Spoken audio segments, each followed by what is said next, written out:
Konnichiwa! Here we are again. We're going to be talking about Impact Wrestling from August 29th. I am Scotty or Impervious, whatever you want to call me, and with me as always is.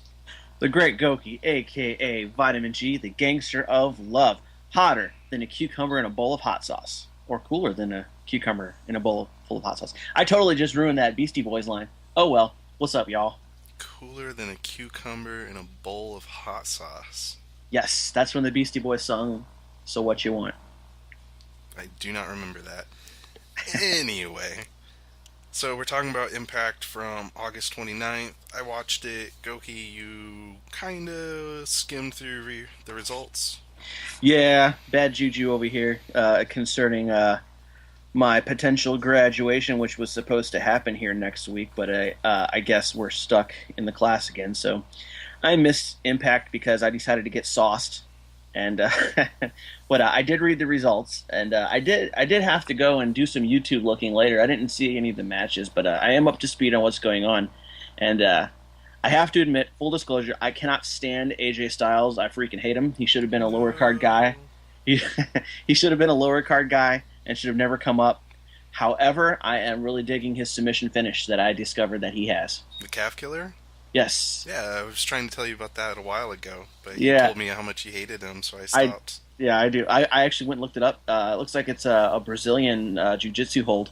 Yeah, It's actually kind of neat. I mean, on one hand, I don't think it fits his character, but on the other hand, like Brazilian jiu-jitsu is meant for smaller people, so it's totally believable. It's kind of like we talked about on the SummerSlam video with Brock Lesnar versus Punk. You know, Punk being so small, yeah. but Brazilian jiu-jitsu techniques work because, well, it's intended for a small person. So I think it fits when he was, well, I think it fits him now that he's been doing what is it, the Lone Wolf AJ Styles thing, where he's kind of with no one or whatever his gimmick is. yeah. With the emo haircut and the Wild West music, Yeah, well, I really dig that song, so. I, But I'm kind of liking it. I went and YouTube did also. I'm kind of liking it. I think he kind of slowed down his style a bit, like it's still high flying and all that stuff, but he's kind of We a little more ground and pound like in there to mix things up. well, you need to when you start getting a certain age. You know, it's not worth it to risk your body for such like that's the reason Shawn Michaels went to crap so easy. But then after his back surgery, he came back. I don't know if you want to say watered down, but he limited his style, and he had some of the best matches in his career after he came back from his back injury, in my opinion. Yeah, So I think that, I mean, once again, can't stand AJ Styles. I freaking hate him. But it wouldn't. I mean, with him limiting his style, I think that there's a good chance he might have some of the best matches he's ever had. well, I mean, you hate AJ Styles, and I like a lot of what he's done, so. Yeah, yeah. Well, I could still respect a good match when I see one. Like the match with him and Samoa Joe and Chris Daniels, I thought that was pretty amazing. So, Yeah, that was a great match. yeah. I liked his match last night against Bobby Roode. Uh, it was a little short, but I mean, it's a TV match, so you kind of expect it. But I thought it was a decent match. I mean, I know you didn't watch it. I'm just saying. Right, right. Yeah, I like Bobby Roode. I think he hasn't quite reached his potential yet. I think that there's a lot more he can do. With AJ Styles, like I don't know, he just came across to me as one of those careless spot monkeys. Like that one finish he used to use before he did the Styles Clash, the spiral tap or spinal tap. I'm not even sure what he called it anymore. I think it But was like, Spiral Tap. right, it's like a twisting senton or a twisting leg drop, depending on whatever part lands on you. Like Yeah, that's so careless. Like I saw him hit it on Jerry Lynn once in like TNA's early days. I guess they were feuding over the. I don't know if they were feuding over the X Division title or if they were feuding against each other because they were tag team champions. Or I don't remember what the storyline was, but that was when AJ had that really generic ass "Born in the USA" song. That I hate it. I'm like, who the hell is this guy? But like he'd do the move and he'd land on Jerry Lynn's face, and I was like, man, if I was Jerry Lynn, I would pop up and just slap the shit out of him for that. well, I And then he mean, started doing it on Sanjay Dutt, who's another guy I can't stand because he just comes across as so reckless. It's to be just, fair, he hasn't used that in a long time. yeah, I'm glad. I I want to say it's been a good like 4 or 5 years since I've seen him pull that out, and that was only like a one-time get a crowd pop type of thing. Yeah. Does he still do the springboard 450? I saw him botch that and land on Angle's head once. Yeah, he can't remember him doing it lately, but he does it, quite a bit. Yeah. But I mean, he's been pretty good about it. He doesn't, botch it or anything. I mean, Aries does 450 from the corner also, so I think they both kind of just Yeah. pull it out like in big matches. Yeah. Well, Austin Aries finish used to be the 450 for as long as I can remember. And I guess now he's using the Brainbuster, or is it Yes, something like sir. that? Yeah. He does a brainbuster now. Yeah. But I mean, just jumping onto the first part, like, what'd you think of the promo? Did you get to hear about it for Aces and Eights? I didn't hear it, but I read it. I guess, what is it? Devon is out of Aces and Eights now, which I'm actually not surprised. I honestly think that he probably would have retired the first time, except they were probably someone probably convinced him to come back for this storyline to give it credibility. Which I don't know how Devon being the leader of your group can give you credibility. I mean, I know Bully Ray is now, but I mean, originally Aces and Eight was Devon and his guys. Um, I guess I guess Tito Ortiz is in the group now.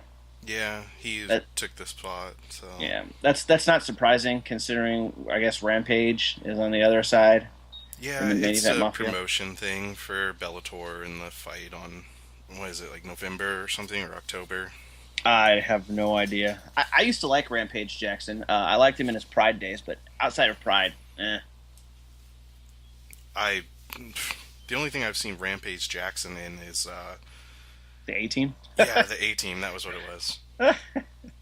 Yeah, Other that's than all. that, I didn't know who the hell the guy was. Yeah, he's a pretty legendary MMA figure. Uh, he used to be a big star in Pride. He was the I don't know why he was never in the UFC until after they bought out Pride. I mean, at least I don't think he was ever in there. Probably something to do with his personality. I hear he's kind of got like a bad attitude and he's hard to deal with. Oh, But I have no idea. Like I said, once I saw him in the A Team, I was like, yeah, he was all right. And then I found out he was a fighter. So, well, there was the Jeff Hardy Kazarian match after that, and Hardy ended up winning that, and I believe that put him into the Bound for Glory Final Four. Did you see the results on that? yeah, I guess Hardy won. Um, I don't know. Like I kind of expected like Jeff Hardy would be in the finals of this whole Bound for Glory deal. Yeah. Like he's kind of one of their bigger names. Well, I mean, he's definitely one of their biggest names. I mean, I'm pretty sure he sells the most merchandise and everything around there.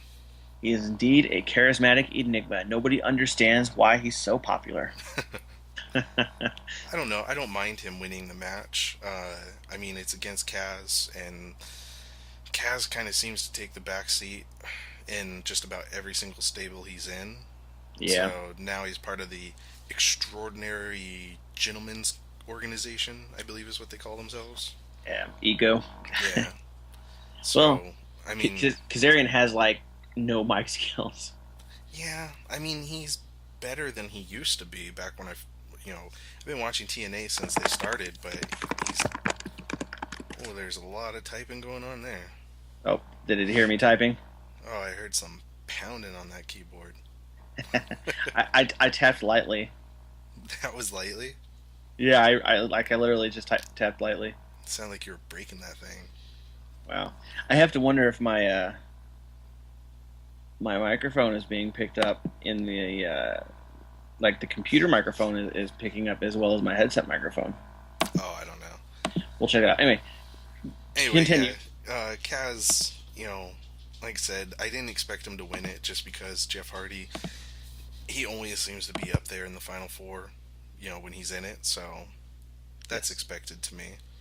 But it wasn't a bad match. It was just really short. I mean, there's nothing really to talk about. There's nothing really to pinpoint as far as good or bad. It was just kind of a match. Gotcha.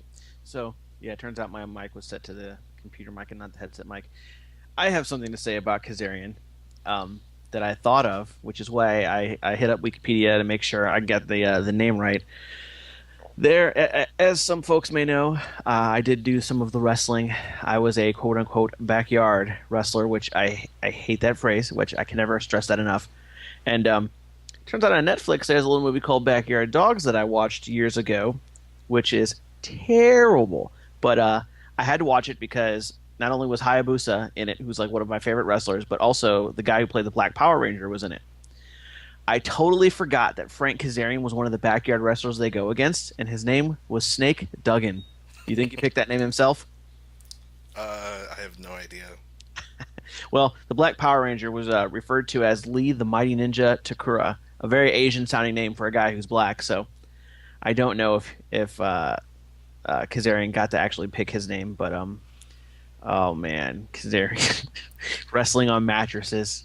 I like Kazarian, but I mean, yeah, he doesn't have the greatest mic skills in the world, but I mean, he's good in the ring. Yeah, this was back in 2000 when this movie was done. He had the super long hair. Really? Yeah, like there's only really like two things I can remember about Kazarian half the time. Oh, three things. One, he's dating Tracy Brooks, Yeah. or whatever her name was. That's one thing. Two, he got fired from WWE because he wouldn't cut his hair. And three, he is really, really, really a big fan of Metallica because he named his finish after one of their songs, and he kind of co-opted their logo. And I'm surprised he hasn't been sued yet. Oh, I remember talking to you about that. Metallica Ninja Star logo. I don't know if he uses that anymore. And I meant to look at that and I completely forgot to. No worries. But no, I don't know. I mean, like I said, it's not exhilarating to talk about, so Yeah. let's I move th- on. okay. Well, I mean, like I said, it was just such a short match. It was just meh. I was say I think Kazarian's a solid, middle to lower card guy. Like he'd be great if they had like a light heavyweight division, Well, just like that's AJ Styles. that's pretty much what the X division is. Yeah. Well, does he wrestle in it even? Well, yes and no. Like occasionally he'll have an X division match, but for the most part, recently he's just been teaming with Daniels because they were doing the whole bad influence thing. I got you.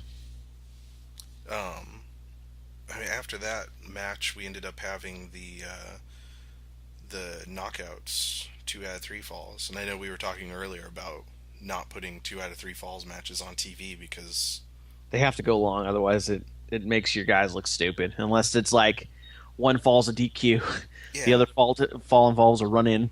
You know. well, and TV 2 out of 3 falls matches always kind of follow that same, you know, here's the pin and then here's a really quick pin right afterwards just to kind of get it to that final fall. And Yeah. once you've done that, it's like, what's the point? You might as well have just kept it as a regular match that went a decent length of time. Yeah. Like I don't know if wrestling's got a guy who's like an underdog type wrestler who like squeaks by and wins these days. Well, like someone like a Spike Dudley type. I don't know if there's really anybody like that, but if there is, I think what would be great would be someone who had like a surprise finish. Like, I always look at the Frankensteiner as not a move that injures you, but a move that like surprises you and it like traps you into a pinning combination.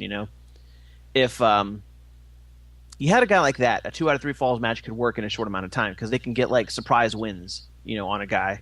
Yeah. But I don't know, man. If like I said, a 2 out of 3 falls match needs to be like at least an hour, because the attention span for him these days is so short, and like if you get these falls so quick, whoever takes the losing falls, they look like crap. Like, oh man, I got beat by this guy's um sit out suplex that he does as a trademark maneuver, or I got beat by this person's hip toss. It's like ugh. Well, I think they did it all right last night with the knockouts.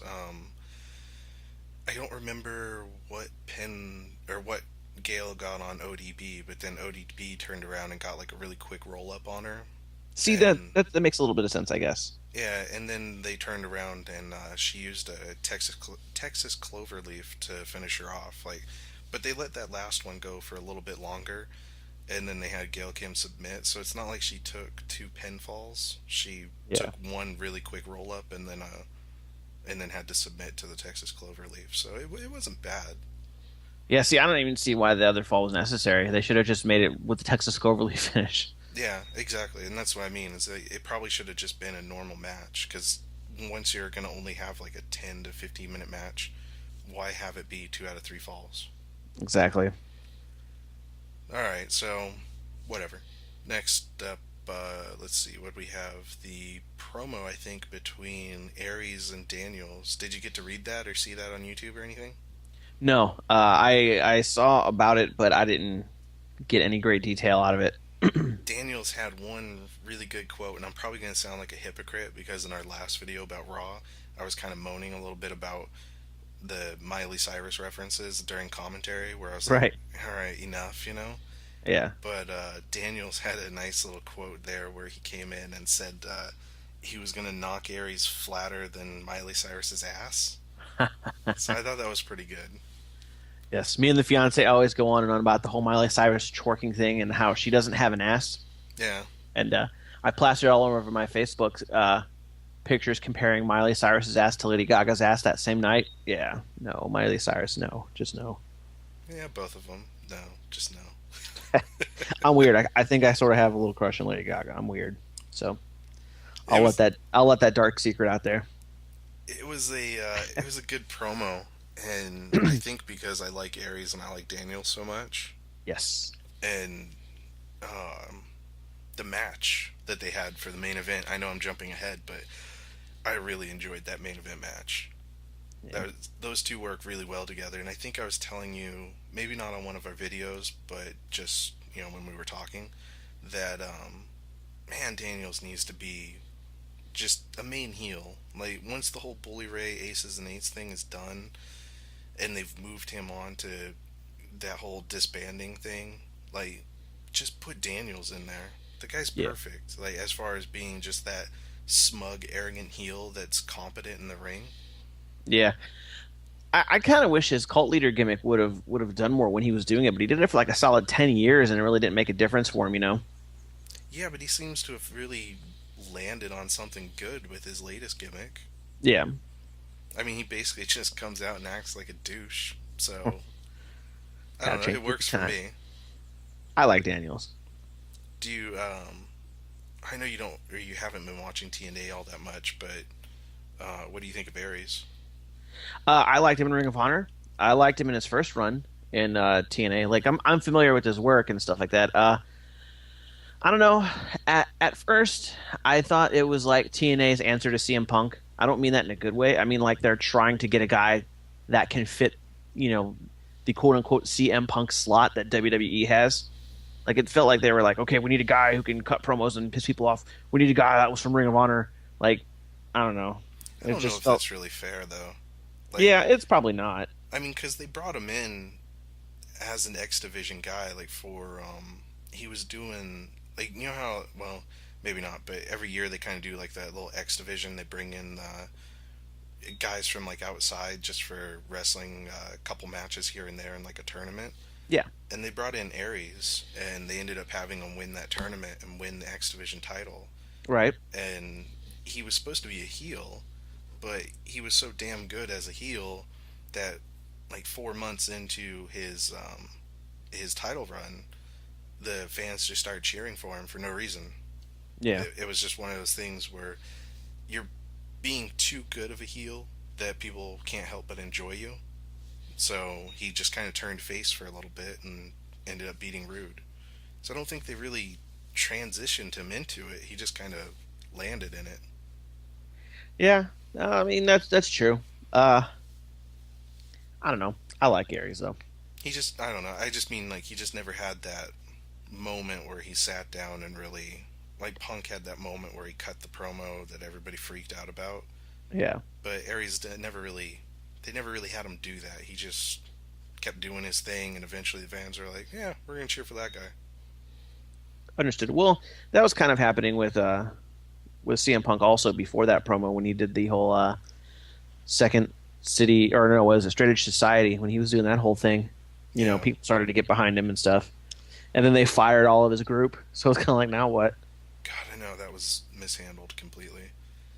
Yep. Um, Surprise, surprise. yeah, At least TNA can keep a stable around for a while until it's so stale and boring you don't care anymore. yeah, and it's one of those weird things where I think we're kind of conditioned at this point to just want a stable to be disbanded so quickly.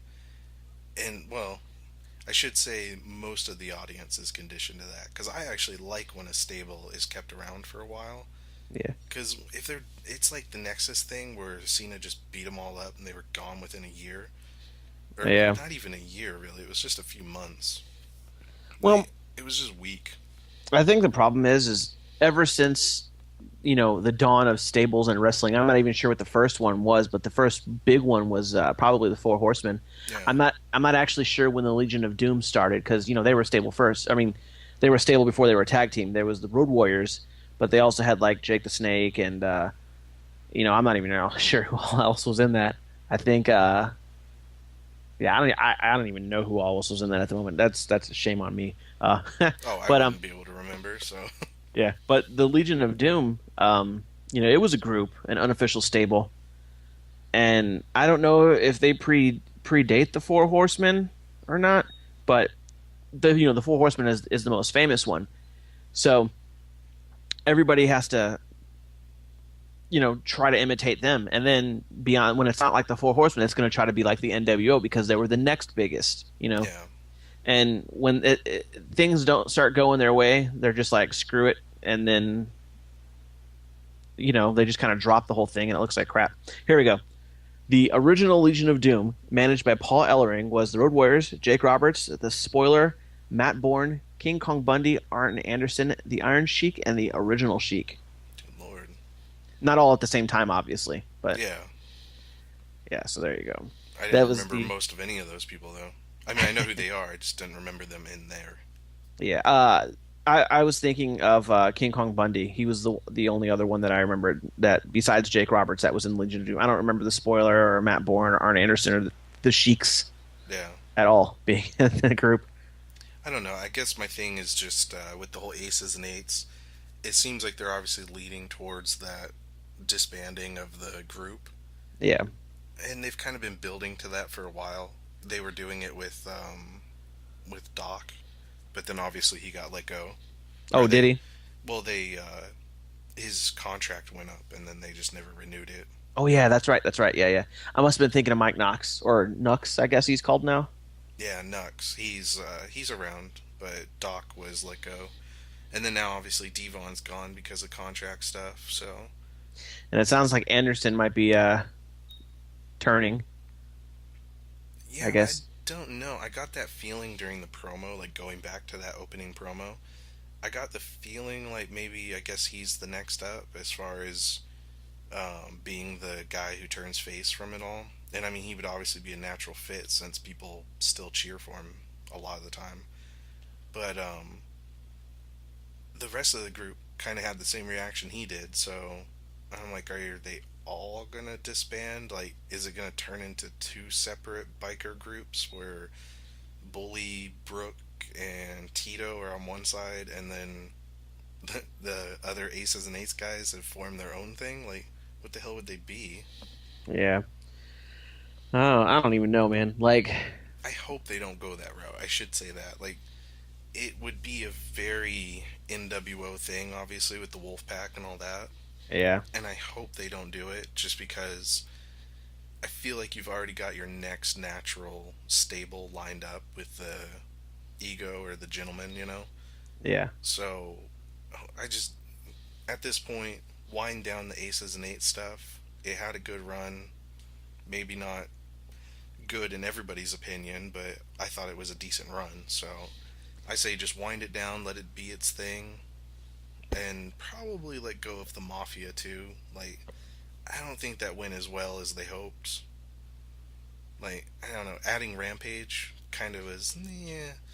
And then I'm not too horribly thrilled with Magnus. Like, have you watched him? Oh, from what unless he's improved, no, he's pretty generic to me. I don't like him at all.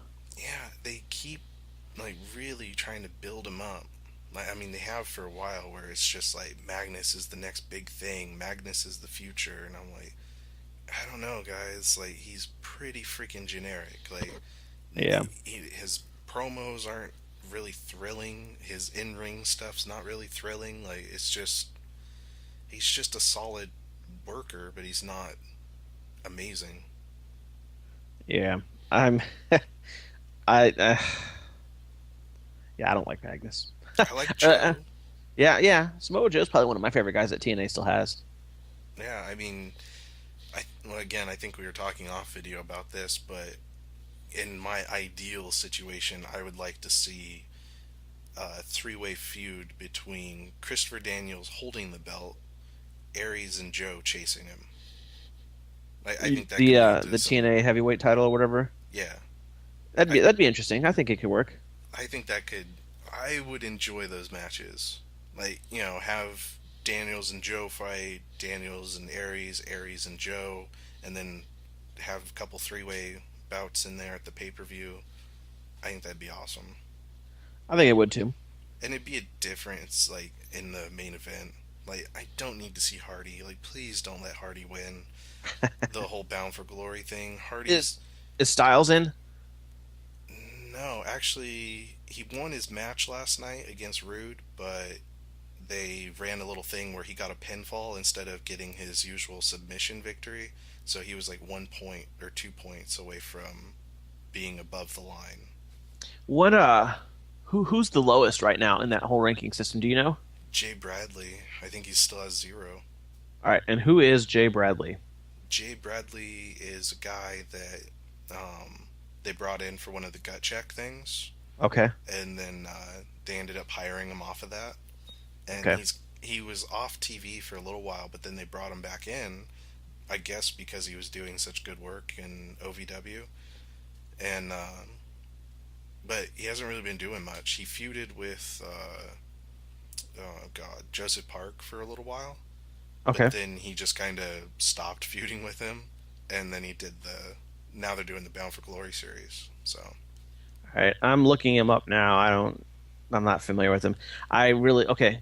Well, my idea was this. It definitely will not work with this guy because I do not see it, but I heard that and I may be jumping ahead on this, but Hulk Hogan said something about there's going to be some kind of battle royal no, it's a gauntlet match or something, and whoever wins gets 20 points. yeah, that's the big match next week, the final match, I guess. I would say whoever was like towards the bottom and could benefit the most from it would be the guy who would win the gauntlet match, in my opinion. It's not going to be this guy. I don't think he's going to come back from nowhere and No, win. no, he wouldn't even have enough points like winning that match. So Okay. Well, I figure someone who doesn't need the points isn't going to win. It's going to be someone who's really low is going to win it and then squeak their way into the whole thing. And that also reminds me, I hear that apparently Sting gets to go against Bully Ray. Didn't he like? Isn't he not lose. allowed to go for the title anymore? Yeah, the Slammiversary match that they had a couple months ago, the stipulation was that Sting was putting up any future title matches. Like, if he lost the match, he was never allowed to wrestle for the title again. And Okay. then Hogan came out and just kind of said, "You're fighting Sting," but I don't know if he meant to say that it was for the title or if he's just saying you're gonna fight him because Okay. he kind of messed up a few lines in there. Like he called them like the Aces of Eights and all sorts kinds of stuff. I remember when Hogan came out one time, and he was cutting this promo on McMahon during the whole Mr. America thing. Yeah, And he's like, "I'm gay for you, brother," or something like that. He meant to say game, I think. yeah. But yeah, like, what are you doing, Hogan? He's one of those guys that does that a lot. Like he gets so into the promo that he just messes up every line. Yeah, I think he's used to the old days where you'd sit down and you'd record your promos 5, 6, 7, 8, 9 in a row. Yeah. Don't have to worry about you get multiple cuts. I want to go off on a side tangent real quick. This guy here, the Jay Bradley guy, I got his Wikipedia page open. He's apparently trained with it's Steel Domain, which is Ace Steel's group, where CM Punk and Colt Cabana is from there also. It says he suffered several setbacks in his career. He suffered from an overactive thyroid that would cause him to fall asleep during matches. Why don't we have a narcoleptic gimmick in pro wrestling? That would be amazing. Isn't that basically what Luke Gallows was doing as like God, what was his name? The guy that would just stand there and like Oh, Festus? yeah until the bell rang and then he would just freak out and then once Well, the bell was rung again he would just stop and be zoned out. well, I mean that's not quite narcolepsy, but I mean, well, I guess that's I the just point. mean close to it. Oh yeah, no man, and here's the thing: we need like a really like big guy to have the narcolepsy gimmick. Like someone that's like Viscera size or someone that's like a Yokozuna size. So like he just accidentally like falls asleep in a match and like tips over on it on like a littler guy and squishes him and like wins the match by sleep. That would be amazing. Like That that's comic gold right there. that would be a good comedy gimmick, man. Big Show needs narcolepsy. He That just needs to develops it out of nowhere. be. Yeah.